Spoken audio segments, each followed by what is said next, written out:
বোতাম ফুল বৈজ্ঞানিক নাম কামফ্রেনা গ্লোবোসা। পরিচিতি। বোতাম ফুল একটি ছোট কিন্তু আকর্ষণীয় ফুল গাছ যা সাধারণত শোভা বর্ধনের জন্য চাষ করা হয়। এই ফুলটি গোলাকার আকৃতির হওয়ায় একে বোতাম ফুল বলা হয়। ইংরেজিতে এর নাম গ্লোব অ্যামারান্থ বা ব্যাচেলর্স বাটনফ্লাওয়ার। বৈজ্ঞানিক নাম কামফ্রেনা গ্লোবোসা।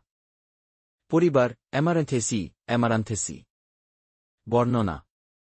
বোতাম ফুল গাছটি একটি একবর্ষজীবী ভেষজ উদ্ভিদ।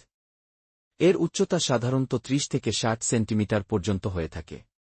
ফুলগুলো ছোট, গোলাকার ও ঘনবদ্ধ যা দেখতে ছোট ছোট বোতামের মতো। ফুলের রং বেগুনি, গোলাপি, সাদা, লাল এবং কমলা এই সব রঙে পাওয়া যায়।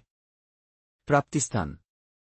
এটি মূলত মধ্য ও দক্ষিণ আমেরিকার দেশগুলোতে জন্মে, তবে বর্তমানে বাংলাদেশ সহ বিশ্বের উষ্ণ ও উপুষ্ণ অঞ্চলে ব্যাপকভাবে চাষ করা হয়। ব্যবহার। শোভা বর্ধনে, বাগান, বারান্দা বা ফুলের বেড সাজাতে ব্যবহৃত হয়।